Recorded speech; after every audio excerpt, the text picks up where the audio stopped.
Hello everyone, and welcome to an overview video about the Allied side of the tribute to the Liberation of Italy DLC coming out on the 3rd of February for Steel Division 2. And we have 8 divisions to go over in this video, the 4 allies, so let's get into it. We have the first Italian division in the game, Corpo Italiano di Liberazione, the Italian division for the liberation of Italy. And this, as you can see, is heavily focused around infantry and about air. And it's mostly composed around Italian forces, but with Polish support. As you can see, your first unit already is a Polish MG with a 50 cal. Then, Italian equivalent is a tricycle.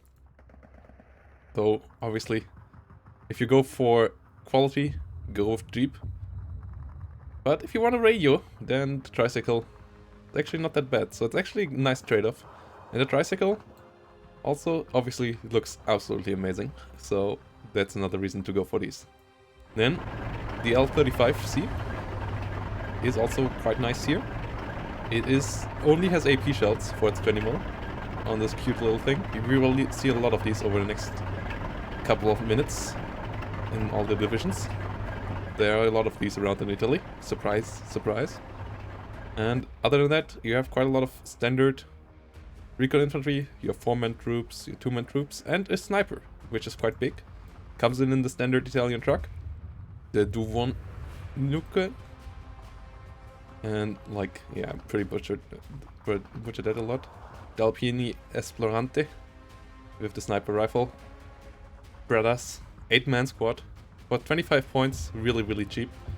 And you get them on 2-star veterancy. Not too many, but the ones you get are really good, especially as they also come with a radio. Absolutely is elite squad.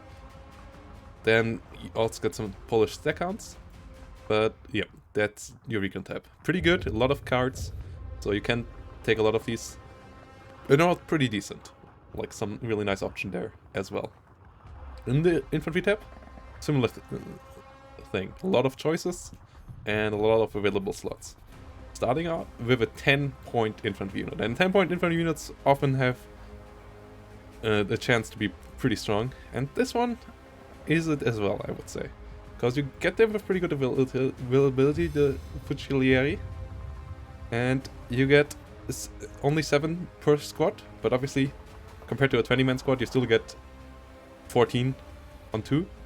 So that's still pretty decent, and they have okay weapons, like Stans and Lee Enfields are not good, but they can hold the line for you, and they can scout for you, and the availability is also pretty decent. 12, 24, 32, obviously not winning the battle for you, but maybe dying for the damage dealer infantry that you bring with them. Alpini, on the other hand, I would love them to be good, but they sadly aren't, as they're only 8 men, and they cost 20 points. And the availability is also pretty meh, and all their weapons are also not that great. Breda is good, but Bren and Lee Enfield are underwhelming, and you have way better options in this deck. Leaders start with Alpini and Marco leaders. With the Alpini leader actually being pretty decent, as he brings around the sniper rifle and smoke. And only 25 points for 7-man leader squad, always good. Availability though is questionable. Gustatori, 11-man CQC TNT squad with 3 Bredas, pretty decent. Maros, we already know, pretty okay as well, but not amazing.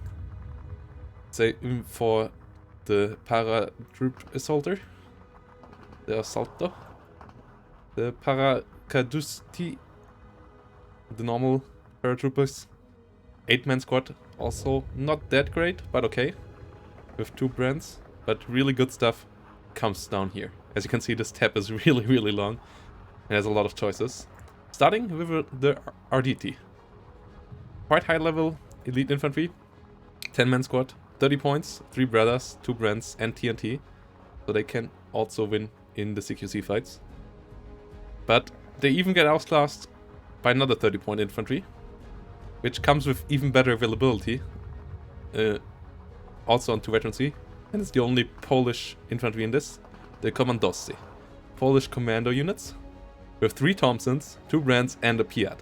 They don't have the TNT, but they have the Thompson, and they come with better availability, as I said. So if you bring both, then it's worthwhile, but other than that, if you have to choose, I would always choose the Commandancy in this. Then the Marobran, which is the first infantry that brings around 4 LMGs, and the availability is also pretty okay, so I would recommend bringing these as well, as they have, obviously Bren is not the best LMG, but still, they have quite a lot of firepower with these. And then Gustatory Parrot, which are absolutely insane. 13-man flamers with 3 brothers. They deal out a lot of damage, they tank a lot of damage. Really, one of the reasons why this division is actually kinda decent. Let's move on to the tanks, which is nothing special at all. Shermans, Sherman 3s, and some Stuarts. Support of the Polish. Support brings you some more L35s in 2 forms. One with 2 Breda MGs, one with a flamethrower, which is pretty okay, but obviously flamers always hard to use in Steel Division 2, with all the anti-tank rifles running around and a lot of small anti-tank guns. So you have to be careful with these. The infantry support gun of the Italians, the Obice 6513, pretty decent, nothing special. And then you have your command options with a Commandante, a Sherman, and a cute L35 with a big antenna. In the support anti-tank tab, you also have what you would expect from a Italian Polish like overlap, with some Wolverines, some 17-pounder, M1 gun, so some American equipment for the Italians, and then the Italian Cannone 17-4/32, which we already know from Romania. Really decent gun as well. Really solid HE with the 20 rounds per minute. Has 15 rounds, so not the most for that job, but at least can fire 4 wit and can at least pin down 1 or 2 infantry squads. And maybe even kill a couple of them. And the AP also, with the high rate of fire, eliminates enemy light armor really quickly as well. But obviously, against tanks, you want to have side shots.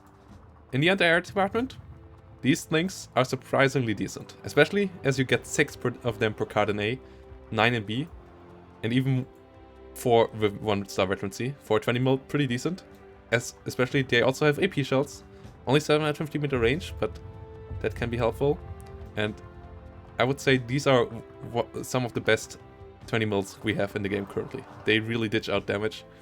If you watched the video I brought out yesterday, you can see that they killed quite a lot of planes there, when you have 2 or 3 of them in battery, and give them veterancy. In the artillery tab, we have a couple of Obices in different sizes, including this monstrosity. It looks absolutely ugly, but it's surprisingly good. As you can see, up from down here, everything gets a radio, everything is super cheap, everything below 100 points. And it's really, really accurate with radio, and even without radio it's quite okay. But yeah, you get radio mortars, you get the radio Obice, and they deal okay damage. So it's really worthwhile bringing a bit of artillery, even though your card slots are rather limited. I would ditch the leader here, because you get enough slots in the infantry tab for bringing leaders around there, and rather focus on your artillery pieces, getting 3 of them or so. In the air tab, we get the first couple of Italian planes. We get some old Baltimores, but yeah, Martinoli in his C205V is obviously what you want to bring around. 620 kmh, 3 veterancy, and 20 mil and 2 12mm. Ditches out quite a lot of damage for a pretty cheap fighter of this level. Obviously resilience is bad, so that's the negative, but you can dogfight most of the planes, and all the ones you can't dogfight, you can run away from, so shouldn't be a problem if you have a bit of good air control. Obviously, you want to keep him out of AA fire though. The Ariete is an Italian firefighter bomber with 250 kg bomb. Quite slow, but has medium resilience, so that makes it okay. And it comes with solid availability, especially, yeah, jumps up to 8 in sea phase. And then you have some SM 79s for a bit more Italian love in this deck, together with some more British and American options in dual fighters and Aero Cobras. yeah, that's the first Italian division. Let's move on to the South Africans. Mediterranean, new filter there. Recon in the South African. This is an armored division. It's focused around the tanks. And as you can see, that already starts in the recon tab. You get a recon Sherman, you get a stack count, you get your M8s, everything is here. Then you get your standard recon options here. Most of them can come in multiple options, up to Stuart Rickies that you are used to from the British armored divisions. And infantry, you get some converted gunners. 11-man squads for 15 points, disheartened, pretty decent I would say. Yeah, good cannon fodder, as you can get them in good availability as well. And then you get the mortar rifles and the assault pioneers, and these are the only ones you can bring around together with the field engineers and half-tracks, so you want to take at least one of these, if not two of these cards, because that's your way to get half-tracks. All the other units come in Bedfords, and they're classic British units. The rifles of the South Africans are better than the British rifles you can get, so I would recommend getting those, as they bring in the Thompson, which is, as you can see, clearly superior to the Sten in all ways. Like more damage, more accuracy. So yeah, would recommend that. Down here, we have the same again. Rifle Piat South African versus Rifle Piat British. You have Thompsons instead of two more Lee Enfields, also worthwhile bringing around the Thompsons in that regard. The Enfields don't do too much. In the tank tab, we have a new unit. We have the Sherman 2A, which is basically a proto Firefly. So it has more penetration on its gun, as you can see, than the normal Sherman. Not the classic 90, but 130 penetration, but obviously less than the Firefly. But also only costs a bit more than a Sherman. So it's really worthwhile bringing. You don't even ditch the 50 cal or anything for it. You have, like the Firefly does. So the Sherman 2A is really, really worthwhile bringing, as you only pay 5 more points. Issue with the Sherman 2A is that it only comes in B phase. But even the availability is quite close to the normal Sherman, so really recommend bringing both cards of these in B and C phase. And other than that, use your Fireflies, which can come in A and in B, depending on the type. In the support tab, you have your normal Shermans, you have your normal leader options, nothing special there. Some 2-inch mortars in South African or in British form. In the AT tab, we also have a new unit, which is a 6-pounder on a porty. Decent speed, decent availability as well, and also solid, like, veterancy level changes. But issue is the 6-pounder doesn't have APCR. If this would have APCR, I would get this all the time. But without APCR, you have to be a bit more careful. I still would recommend bringing the card, as you have quite a couple of AT tab cards. But obviously, that's up to you. Then you have your M10, which doesn't have APCR either, but it brings a radio. And yeah, that's, I guess, is an okay unit as well. And yeah, in the AA tab, you have your Bofors that are bugged. What the hell? That gun shouldn't look like this, I'm pretty sure. Should it? No. Should look in the other direction, no? Not quite sure, but I'm pretty sure that's not how it's supposed to look. But as you can see, it's an alpha build. And yeah, thanks to Eugen for allowing me to show it early. Giving me access to these, so I can show it to you. In the artillery tab, you have this lovely, yeah, and the air tab, nothing. Oh yeah, no, I wanted to talk about this unit. The Bofors got me there. Yeah, you have your Bofors, you have your seconds, and you have a 4mm 3.7-inch artillery piece with 190mm penetration. This will be obviously what you want to bring in a 10v10. Overall, this division feels like it's really made for 10v10s with the Fireflies, with this piece.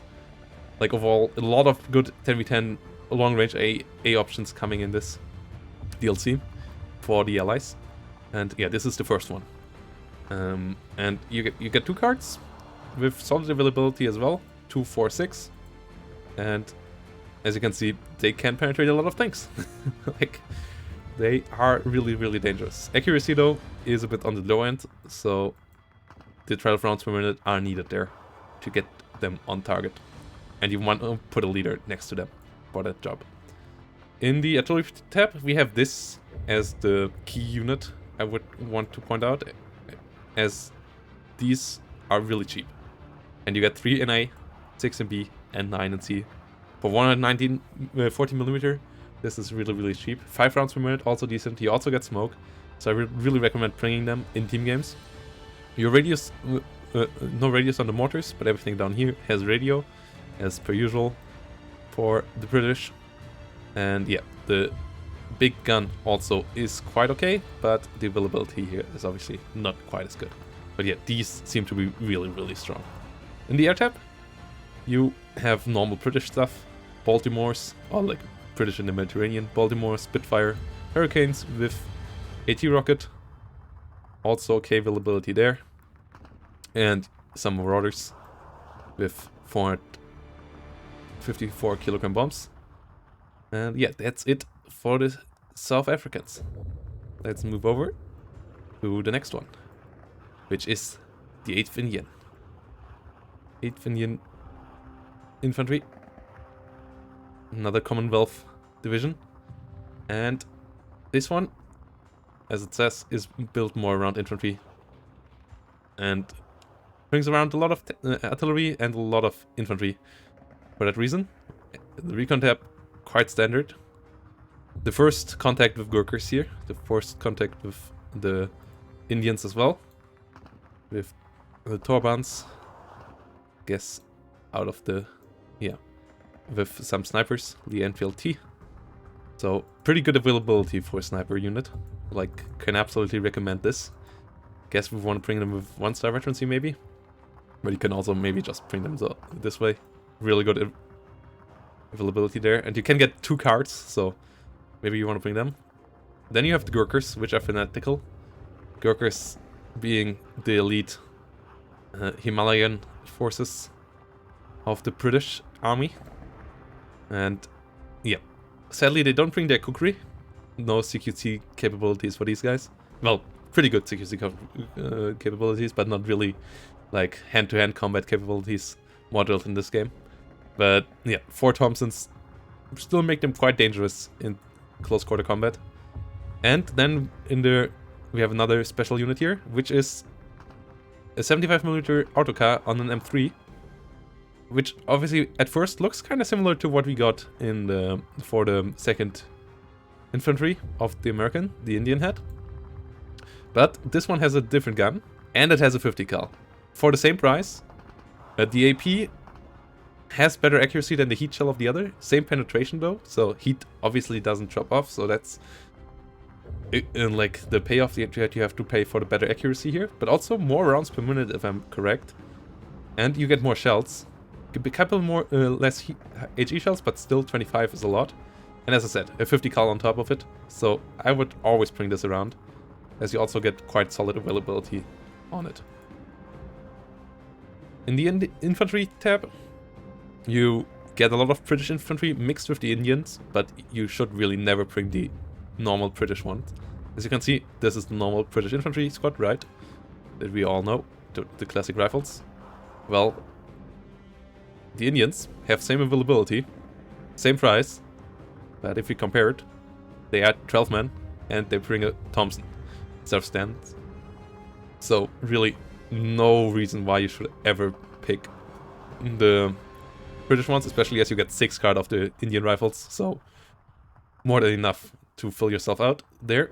Gurkha rifles, also quite good. They also come 12 men, 3 Thompsons, so also pretty good in CQC. Bring the 2 brands, so yeah, really good on all ranges. 12-man squad, 25 points, really good. Meanwhile, the rifle Piats, only 10 men. Bring the Piats instead of the Gammon Bond, so maybe you want to bring these around sometimes, but I rather bring in some rifle leaders for the AT. Indian rifle leaders come with a sniper rifle, 7-man squad. Quite solid availability for 7-man recon squad. And they also say they have a smoke layer here. And they have exceptional stealth. Also another buff of the Indians. They have due to the radar trait, also better stealth than their opponents. So really, there's no reason to not get the Indians here. Indian field engineers are also class standard, only that they have the radar trait. And yeah, that's a really good infantry tab.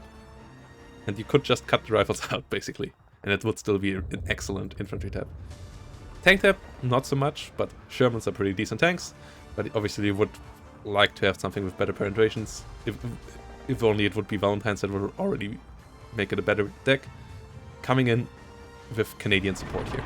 That's why you also get the Canadian logo on the side. Support tab, nothing special at all. Actually nothing whatsoever. Indians with Raider on the Vickers, but that's it. AT tab, also your classic stuff. Do they get Raider? Nope. Those also don't get the Raider trait. Not that it really matters much. But yeah, you get your 6-pounder, you get your 70-pounder, you get your Piat. Only that it's called Indian, because it's manned by Indian. Same in the AA tab, classic Bofors and Crusaders option. In the artillery tab, you get quite a lot of cards.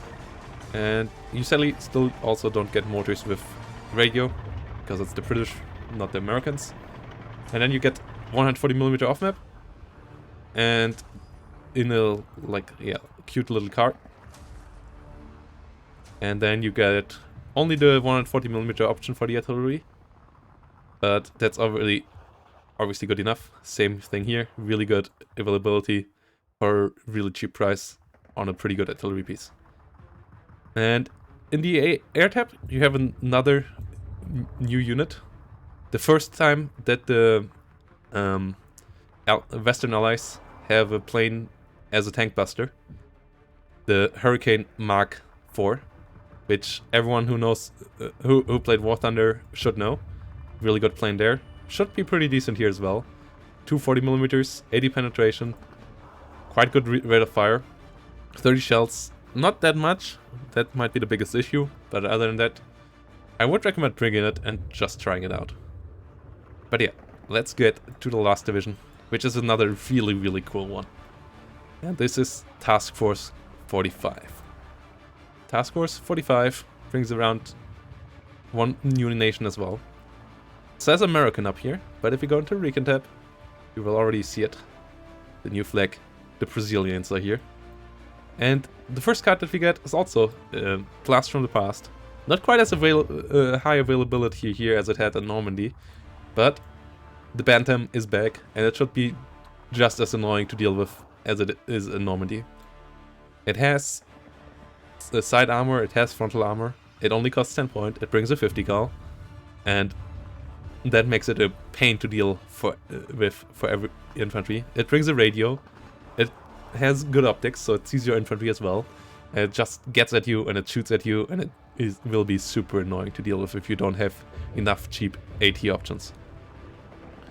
And yeah, other than that, you have your ammo and pioneers, which is some TNT infantry with carbines, with solid availability, so I would also recommend bringing them, putting them into town. If the enemy comes close, you blow them up. And other than that, they spot stuff for you with their very good optics. Franco Attiradore, very good optics. Sniper, pretty solid availability on this one as well, but only a 2-man squad here.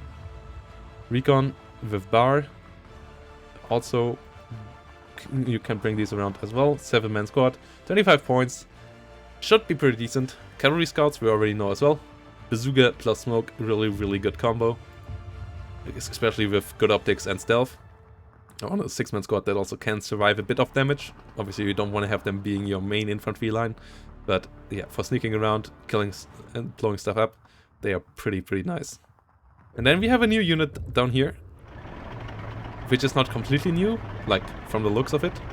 It's basically a proto Hellcat, the T-70, with a bit slower, but still, other than that, really good stats. Brings a radio around as well, and yeah, 130mm AP. Only thing that's lacking, as other than speed, is the APCR, but overall a really nice vehicle. Yeah, then you get a couple of M8s and your Stuart. In the infantry tab, we have 2 different forms of converted gunners. At least that's what conf stands for, I think. One is British, one is American. I'm not quite sure if the British is supposed to be here, as we had them in the South African one. But maybe.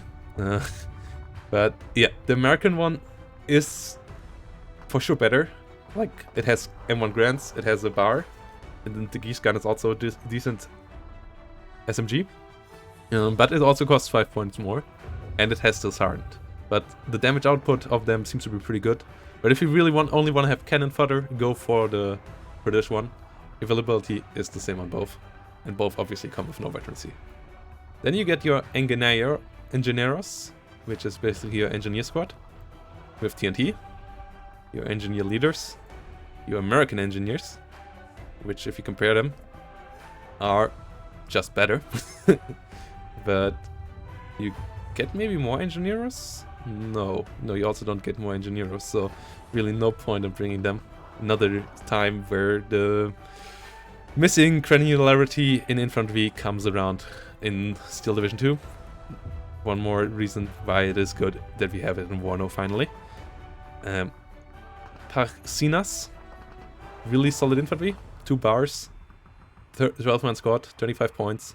You're decent 25-point infantry, 12 hit points, 2 LMGs. That are pretty solid, not amazing, but pretty solid, and good availability. Like, what else do you want in your basic line infantry?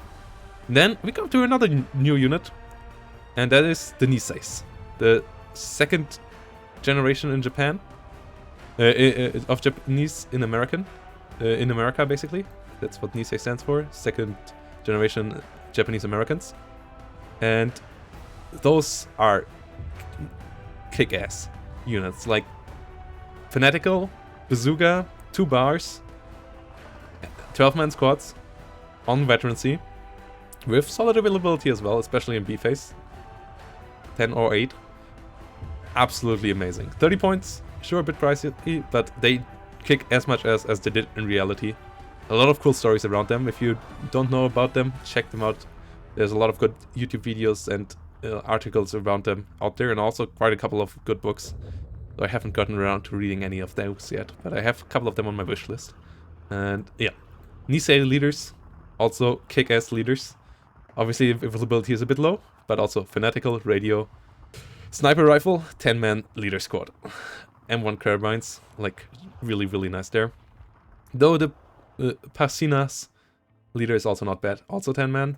Better availability and has a bazooka instead of the Sniper Rifle, so also worthwhile bringing. I would, I guess, pick that over the other one, because leaders with Fanatical are not that important. Tank tab though, really disastrous. Only 3 slots, not much to come there. So in the support tab, you really want the M4 105 and the M8, I guess, to have a bit more armored support coming around. And obviously in here, you want to have the T70 in the anti-tank tab. The M10s also come in nicely, but you don't have too many slots here either. You get a Nisei card of 6-pounders in B-phase. And all your AT actually comes in B-phase, all your AT guns. And you only have 6-pounders, so that's also something you have to work around with this division. AA tab brings another AT option though, with the M2. The next long-range AA gun that I was talking about.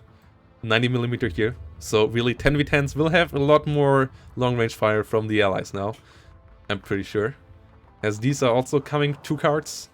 They only have 160mm penetration, but they have 40 accuracy on it. So I would actually say in most scenarios these are even better in killing tanks than the British one, the 94mm. And yeah, the M2 is really, really nice as well. Artillery. You get quite a lot of options. You got some mortars with radio, as these are American-based systems. You got quite a lot of artillery pieces down here as well, which come in nice availability and so on as well. You know these guys as well from the American Infantry divisions. And in the air, we have B-25s. And I feel like they are a good point to end the video, because yeah, finito benito. And finito this video. Next is not Hirohito, but the Axis, so see you for them tomorrow. And yeah, I hope you enjoyed this video. If you did, Feel free to share, like, and subscribe. And other than that, see you in the next one.